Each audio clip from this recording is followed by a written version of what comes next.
Bright senior secondary school Palwas road Sikar की online कक्षाओं में आप सभी का स्वागत है।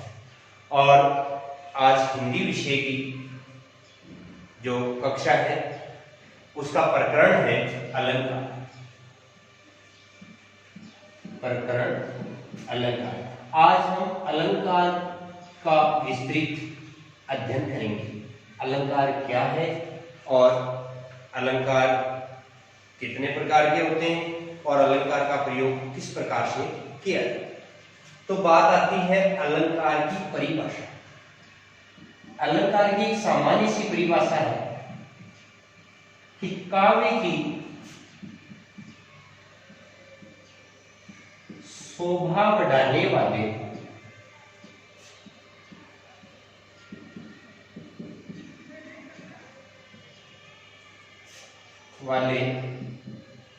शब्दों को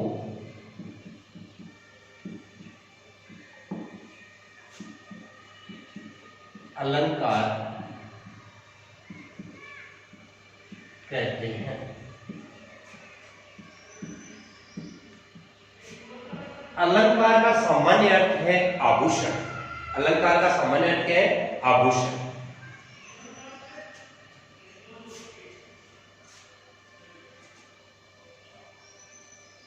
आचार्य बामय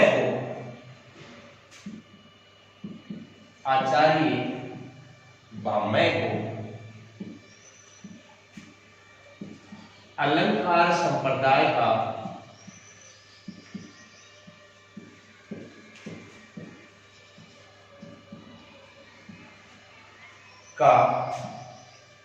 प्रवर्तक है माना गया है।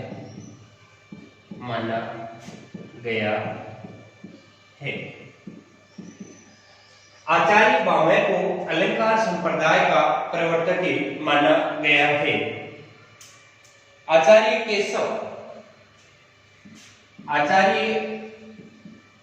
केशव के अनुसार आचार्य केशव ने एक दोहा दिया है और वो दोहा है कि भूषण बिनु न विराजी कविता वनिता मीत। भूषण बिनु विराजी अर्थात आभूषण के बिना नारी की शोभा नहीं बढ़ती है और अलंकार के बिना काव्य की शोभा नहीं बढ़ती है। तो आचार्य केशव ने क्या कहा है कि आभूषण के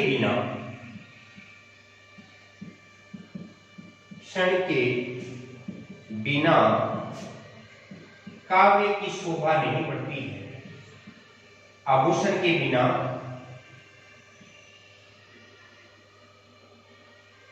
काव्य की शोभा नहीं बढ़ती है। यहां आभूषण का अर्थ है अलंकार।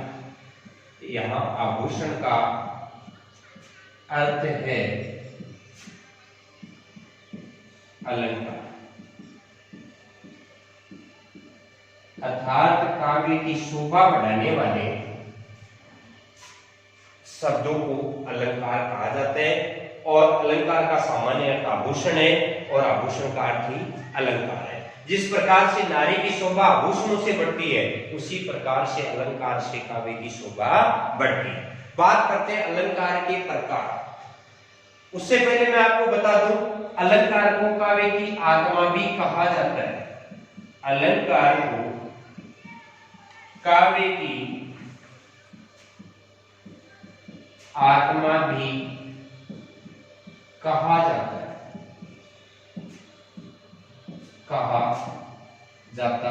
है। काव्य की आत्मा किसे कहा जाता है? अलंकार को कहा जाता है। अलंकार के प्रकार। अलंकार 3 प्रकार के होते हैं। अलंकार के प्रकार।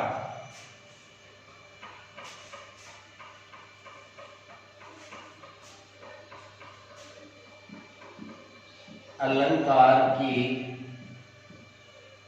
प्रकार। अलंकार तीन प्रकार के होते हैं। अलंकार तीन प्रकार के होते हैं।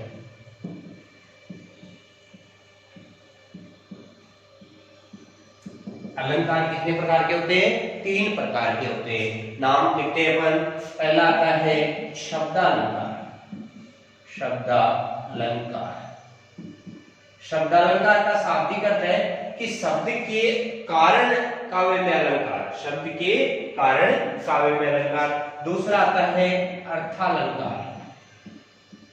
अर्थालंकार अर्थात अर्थ के कारण काव्य में अलंकार, शब्द के अर्थ के आधार पर अलंकार। तीसरा आता है उभयालंकार। उभयालंकार का शाब्दिक अर्थ है कि शब्द के कारण भी और अर्थ के कारण भी काव्य में अलंकार या काव्य की शोभा बढ़ती है।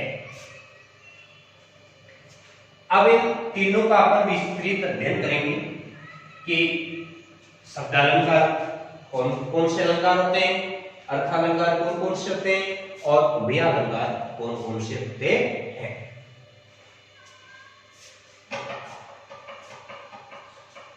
पहला आता है शब्दालंकार। शब्दालंकार, शब्दालंकार का अर्थ है शब्द पर आश्रित अलंकार। शब्द पर आश्रित अलंकार। शब्द पर आश्रित अलंकार। शब्द पर आश्रित कौन कौन से अलंकार होते हैं? शब्द पर आश्रित होते प्रमुख शब्दालंकार। प्रमुख शब्दालंकार, प्रमुख शब्दालंकारों के अंतर्गत अपन देखते हैं। सबसे पहले आता है अनुप्रास अलंकार, दूसरा आता है लाटानुप्रास अलंकार, तीसरा आता है यमक अलंकार, तीसरा आता है यमक अलंकार और चौथा आता है सलेश अलंकार। सलेश अलंकार।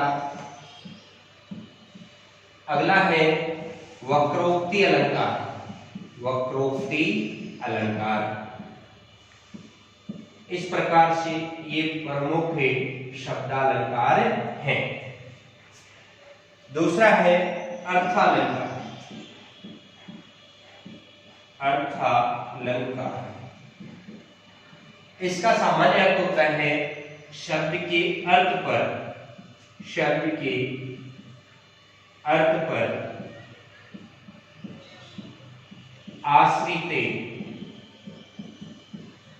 अलंकार। शब्द के अर्थ पर आश्रित अलंकार। बात करते हैं अर्थालंकार की। अर्थालंकार के अंतर्गत आने वाले प्रमुख अलंकार तो हो जाएगा प्रमुख अर्थालंकार। आपने अर्थालंकार में नाम सुना होगा उपमा अलंकार, उपमा, रूपक, उत्प्रेक्षा। ये सजातीय एक ही जाति के उपमा है, रूपक है, उत्प्रेक्षा है, ये सजातीय है। इनके अलावा उदाहरण अलंकार, उदाहरण अलंकार, विरोधाभास अलंकार, विरोधाभास अलंकार, मानवीकरण अलंकार। मानवीकरण अलंकार को आधुनिक अलंकार भी कहा जाता है। मानवीकरण, विरोधाभास, उदाहरण, उत्प्रेक्षा, रूपक, उपमा, ये प्रमुख अर्थालंकार के अंतर्गत आते हैं। अब बात करते हैं अपन उभयालंकार की। बात करते हैं उभयालंकार। उभयालंकार का शाब्दिक अर्थ उभय, उभय का अर्थ होता है दोनों, शब्द और अर्थ दोनों से मिश्रित अलंकार।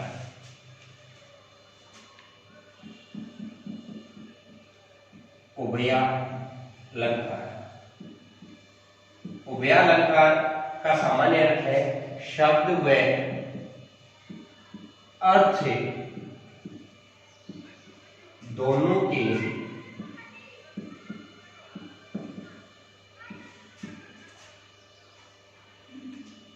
साथ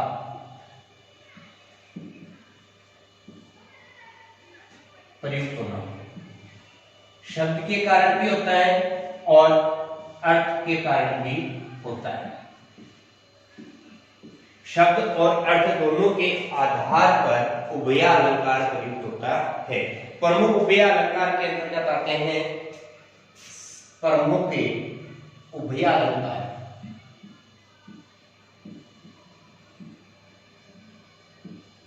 उभयालंकार सलेश अलंकार है, वह शब्दालंकार भी है और अर्थालंकार भी है, इसलिए इसको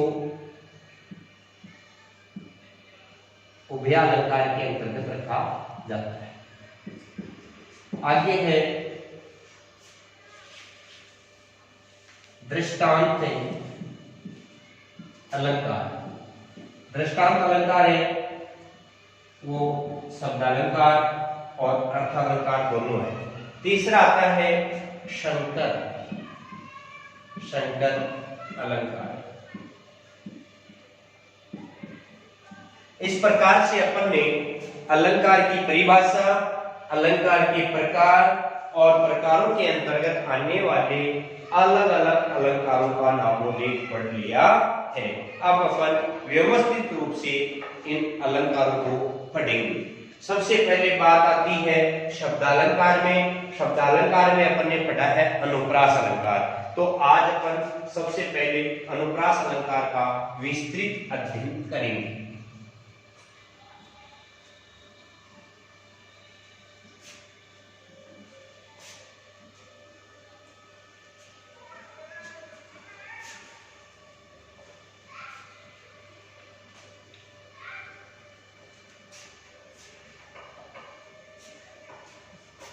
एक नंबर पे है अनुप्रास। अनुप्रास अलंकार की सामान्य परिभाषा ये होती है कि जब किसी काव्य पंक्ति में, अनुप्रास अलंकार की सामान्य परिभाषा ये होती है कि जब किसी काव्य पंक्ति में एक ही वर्ण की बार बार आवृत्ति होती है तो वहां पर अनुप्रास अलंकार माना जाता है। तो परिभाषा लिखिए, जब किसी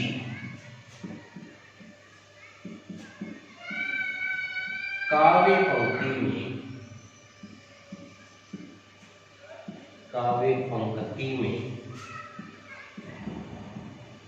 एक ही वर्ण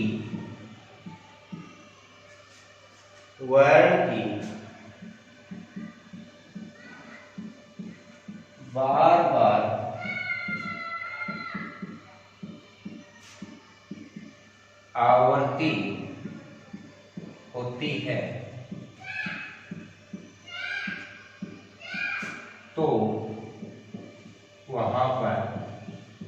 तो वहां पर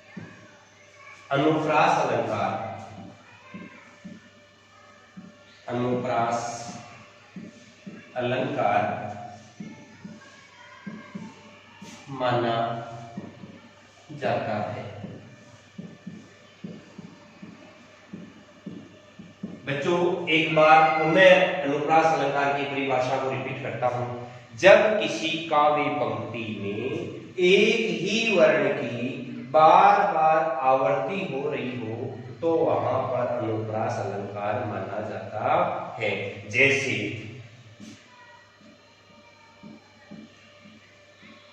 भगवान भक्तों की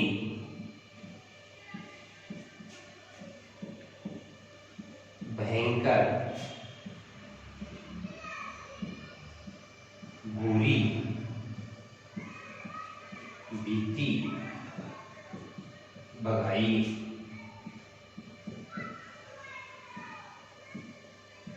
भगवान भक्तों की बुरी बीती भगाई। यहां बात करते हैं वर्ण की। कौन से वर्ण की आवृत्ति हो रही है? तो देखिए भय वर्ण की आवृत्ति हो रही है। भय वर्ण की आवर्ती हो रही है। अब इस अलंकार का इस उदाहरण के माध्यम से अपन स्पष्टीकरण करेंगे। तो स्पष्टीकरण में यही लिखा जाएगा, स्पष्टीकरण के अंतर्गत लिखा जाएगा कि काव्य पंक्ति में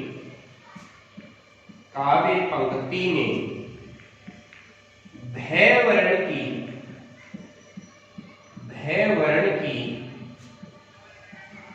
बार बार आवर्ती होने के कारण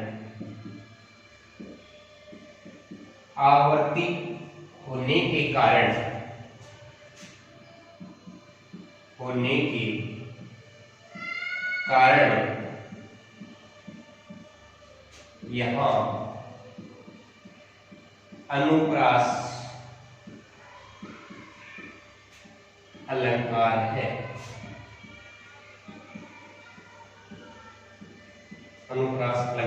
है। काव्य पंक्ति में भय वर्ण की बार बार आवर्ती होने के कारण यहाँ अनुप्रास अलंकार है। अगला उदाहरण है कि सांवली सूरत मोहनी मूरत, सांवली सूरत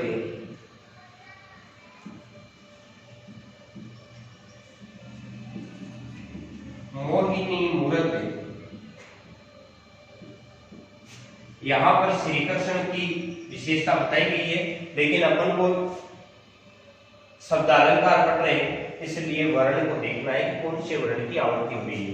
यहाँ 6 वर्ण की आवर्ती हो रही है, और इस बात को आप जानते हैं भली भांति कि जब कोई वर्ण आता है तो उस वर्ण की मात्रा को नहीं देखा जाता, केवल व्यंजन वर्ण को देखा जाता है, और व्यंजन वर्ण के आधार पर ही शब्दालंकार गिना जाता है। तो यहाँ पर 6 वर्ण की आवर्ती हो रही है, यहाँ पर भी 6 वर्ण की आवर्ती हो रही है, और यहाँ पर मय वर्ण की आवर्ती हो रही है, और यहाँ पर मय वर्ण की आवर्ती हो रही है। तो स्पष्टीकरण में यही लिखेंगे कि 6 वर्ण व मय वर्ण की बार बार आवर्ती होने के कारण यहाँ पर अनुप्रास अलंकार है।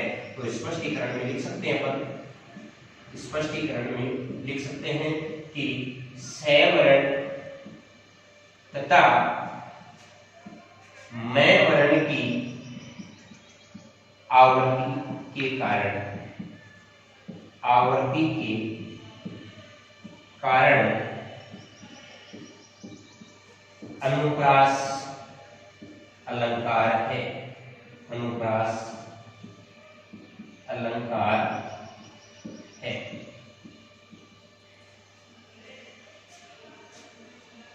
इस प्रकार से अपन ने अनुप्रास अलंकार के 2 उदाहरण पढ़ लिए हैं, और तीसरा उदाहरण है, तीसरे उदाहरण के अंतर्गत अपन देखते हैं कि एक दोहा है, कागा काको धन हरे, कोयल काको देत है, मीठे शब्द सुनाए के सबको मन हरि लेत है। तो यहाँ पर देखिए कै वर्ण की आवर्ती हो रही है, यहाँ पर कै वर्ण है, कै वर्ण की आवर्ती हो रही है। तो स्पष्टीकरण में अपन ये लिख सकते हैं कि स्पष्टीकरण कै वर्ण की आवर्ती के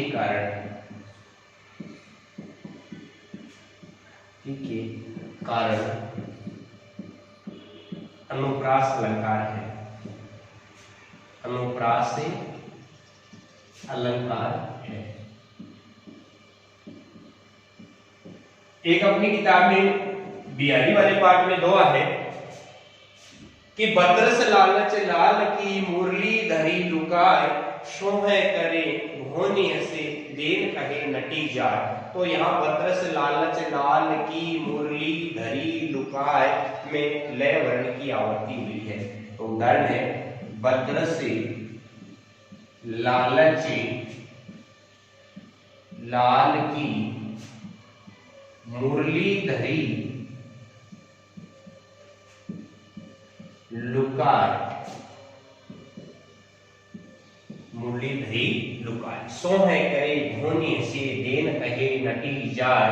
गोपियां श्री कृष्ण की मुरली को छुपा लेती हैं, और श्री कृष्ण जब मुरली के बारे में पूछते हैं तो झूठी शोभन खाती हैं, और अपनी भूख को चढ़ाती हैं, और जब श्री कृष्ण देने के लिए कहते हैं तो साफ साफ मना कर देती है।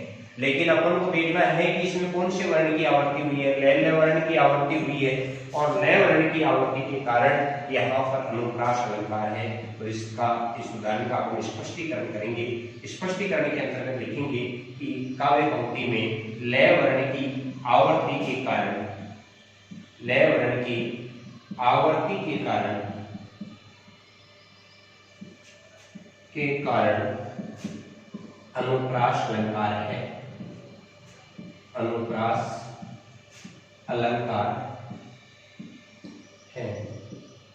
आपकी बुक से और भी उदाहरण ले सकते हैं, जैसे अगला उदाहरण आपके सामने है कि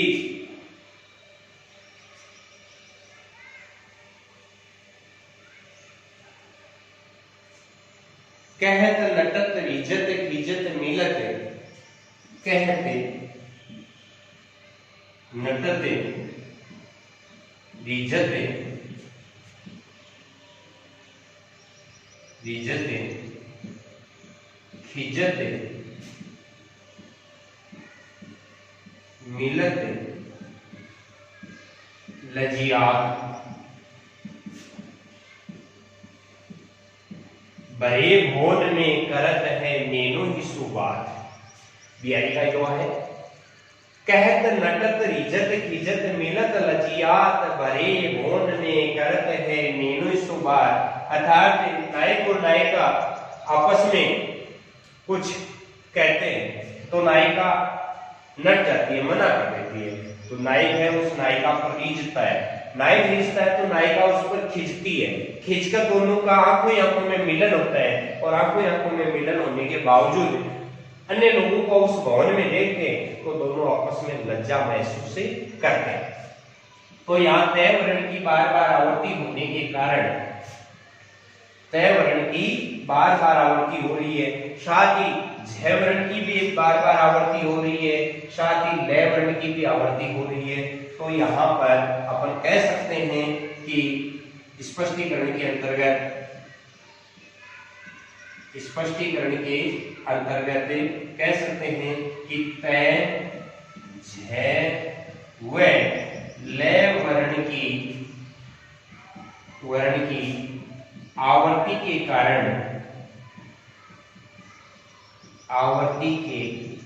कारण अनुप्रास अलंकार है, अनुप्रास अलंकार है। इस प्रकार से ये अपना था अनुप्रास अलंकार।